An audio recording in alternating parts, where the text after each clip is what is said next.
When Hurricane Katrina barreled ashore, most people tried to get out of her way, but photographers Mike Tice, and Jim Reed drove right into it.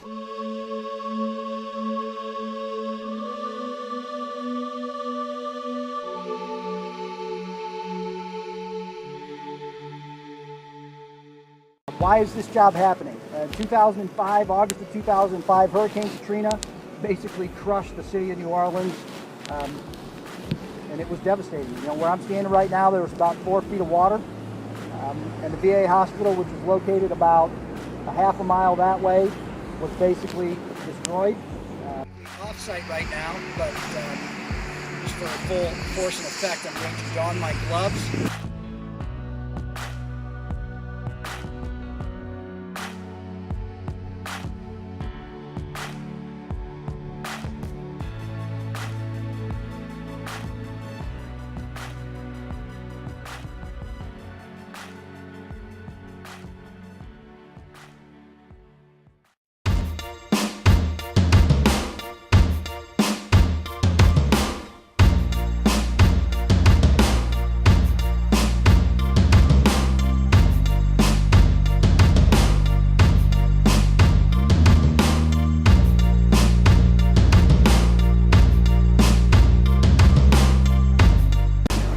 I'm sure everybody knows what Hurricane Katrina was and what it meant to the city of New Orleans. After the storm, the federal government made a commitment to come down to the city and help them rebuild and redevelop.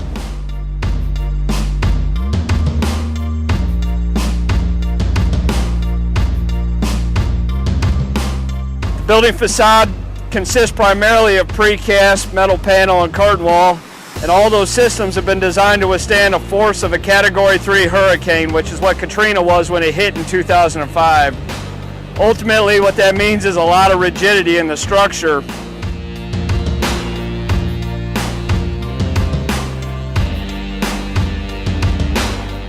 There's a bunch of unique elements that have been designed into the overall campus as a result of Hurricane Katrina.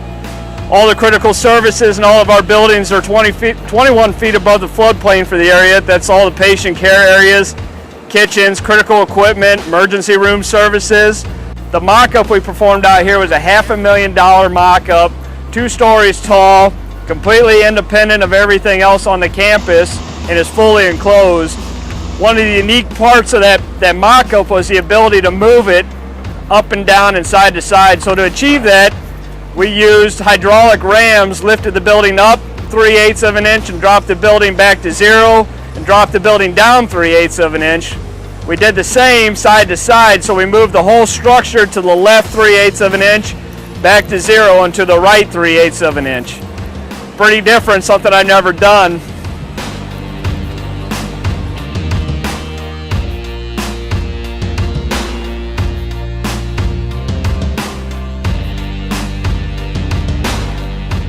One of the really unique parts of this project is our emergency department ramp. So the ramp is a cast-in-place concrete structure that allows for emergency service boats to pull up on the ramp if we were in a flood scenario.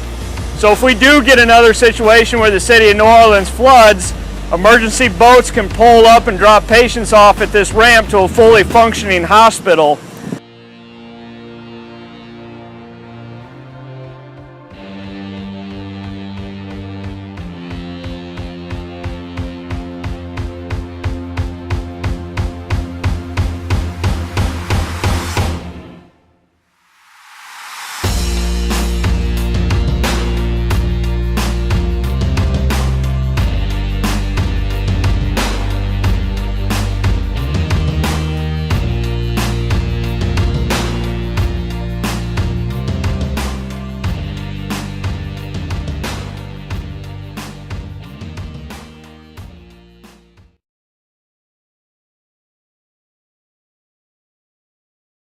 I'm Josh Martin, Project Director for McCarthy, working on the VA New Orleans Replacement Hospital project. As you can see in the background, we're building a very large hospital facility in downtown New Orleans. So here's the 9 buildings. Building number 1 is the inpatient building, 225,000 square feet, 4 stories. It's got 60 patient beds. Building number 2 is diagnostic and treatment, full service emergency department, labs, radiology, ORs. It's the technical heart of the building. Building number 3 is the outpatient tower, about 375,000 square feet. We've got 2 1,000 car parking garages, precast. The central energy plant's about 140,000 square feet. The entire campus has got full generator backup. The Pan American Life building, which was originally built by Skidmore, Owings & Merrill in 1953, has been renovated and will be used for the administrative offices for the VA. The Dixie Brewery, which is the nice pile of bricks over there in the corner, we're going to salvage a piece of that, and then we're going to build a new research facility behind it. Building big jobs is exactly the same as building little jobs. Ours just seems to be a little bit bigger. We've got about 17,000 tons of structural steel. It's about 60% complete. We're going to pour about 110,000 yards of concrete. Sears Tower is 70, just to put that in perspective. If you stretched out all our drywall partitions, it'd be 42 miles long and 13 feet high. And as everyone may or may not know, we had a little bit of trouble getting out of the gates down here. Originally, we were supposed to start in December of 9 and finish in November of 13. Working with the city of New Orleans, the state of Louisiana, and the Veterans Administration to get all the property turned over and ready to go. Turned out to be a little more challenging than some folks had anticipated. Currently, we're scheduled to be done in February 2016, and right now we're about 25% complete. Now, it's a big job. I don't think this is news to anybody. It's a tough job. I don't think this is news to anybody, but I don't think that makes what we're doing any different than what the other 1,500 McCarthy people are working on a daily basis. This is about planning. This is about executing, and when you really boil it down, it's about the people. It's about doing your job. It's about doing the right thing. It's about focusing on what needs to be done. Big bill, be north of 40 million. We're clipping away at about 17 million a month right now. That'll go up $1 million a month here for the next 12 or 14 months. Our people on site will grow by about 20 a week here for the next year. Two biggest challenges are A, the budget.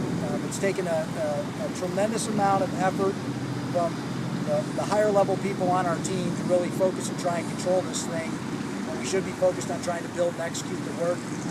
The second biggest issue is just people. When you get on a job that's going to be 4, 5, 6 years long, it's very difficult on people. It's hard to stay under a constant level of stress for an extended period of time. We've had a couple of guys go home. And that's sad, but it was the right thing for them individually. We've cycled through some staff. Hopefully we can all pull together and keep this group here all the way to the end. One of our biggest challenges is the workforce and the amount of construction workers on site. Currently, we're running between 500 and 600 employees. With the sheer size of the job, at peak, we're roughly estimated at about 1,600. We all know that that'll probably make for a pretty busy area. We're in the city, small work environment, so some of the things that we've done to help with this are engage our upper management folks. Our project managers, we're trying to jump above that level and get to the owners of the company, vice presidents. So we bring them out for a bi-monthly safety meeting. The buy-in from the upper management folks is going to go a long way to push down to our field craft. When we're all out on site, we walk the job site, we look for safety issues, we interview employees to see what their problems are, what their challenges are on a daily basis, so these upper management folks understand those issues. The other things that we do, we look at the THAs and if they're doing that, the actual task at hand. So getting these people out and engaged with our day-to-day craft workers is going a long way for us. Here at the VA Medical Center, the campus is designed to defend in place in event of a mission critical status or a catastrophe event. Here at the central plant of the VA Medical Center, we got 7 diesel engine generators that'll be powering the campus in an emergency situation. 6 240,000 gallon capacity diesel tanks are behind me that feed these generators. Also at the central plant is a 363,000 gallon domestic water tank, which is fed by the city of New Orleans. Upon mission critical status, this water will feed the entire campus for up to 5 days. Similar to the domestic tank, there's a 160,000 gallon fire pump tank, which also distributes water to the entire campus.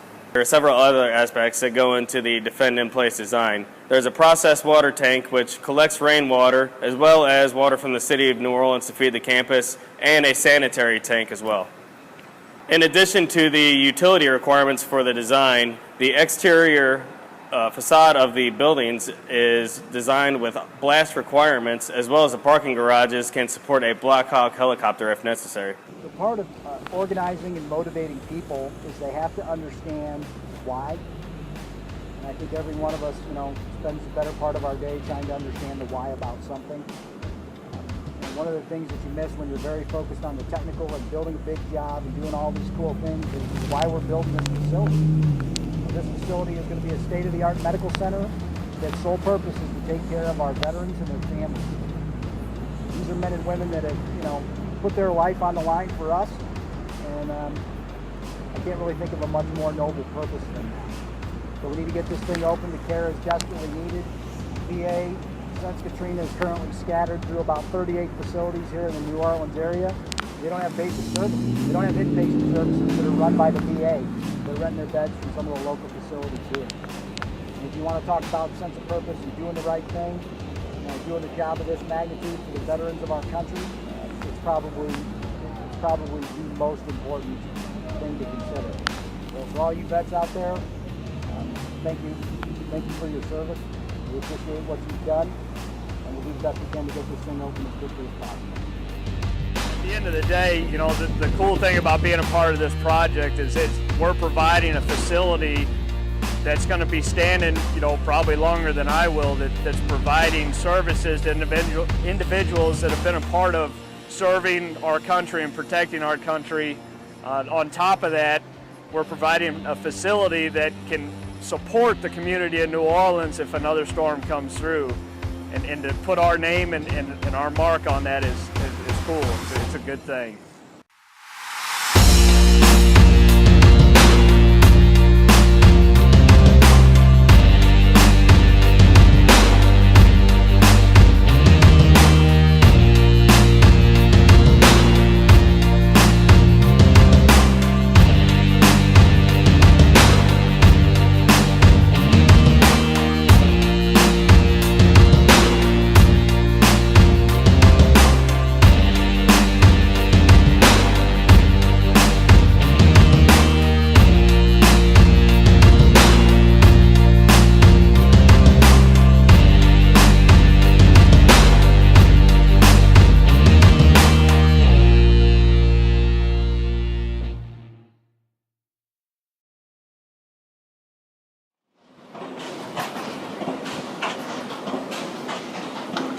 What else are we doing? Promote and push. I'll start over. Can I say? Can I say? 600 people is not. Another item that we're. Oh, and by the way, if you use any of this against me in any way, shape, or form, way for us. That kind of sucked. That kind of sucked. What's that? That did suck. Hi, I'm Josh Martin. Are you not entertained? It's a big job. Everybody knows it's a big job. These very large teams on these very big jobs. Well, it's a big job. I don't think this is news to anybody. This is not earth-shattering information by any means. This could be a pretty big damn problem. When you get on these very big jobs, I'm Josh Martin. It's a tough job. I don't think this is news to anybody. Very large, motivated team of people. This is a big fucking mess. This is the biggest facility the VA is building, has built, or will ever build, as far as I am aware. Now are you recording it? Mm-hmm. Great, fantastic. Say the camera adds 20 pounds, but New Orleans actually adds 20 pounds. I'm Josh Martin. It's about you. It's about you. It's about you. So what's your favorite thing about New Orleans? The food, baby. So if you want to take on a tough challenge and see something you might not get a chance to see again, don't call me, because Doug Mangers will be mad at me. Why don't people want to come to New Orleans? Probably because I'm an ass. I'm Josh Martin. Greatest project in the history of the city, for God's sakes. Don't talk about the VA New Orleans project. Now get out! I can't think of anything better than that. It's kind of nice. You should sit here and take video all the time. I can send messages out to the company. And that's that. Okay, turn it off. Do you think I'm an idiot?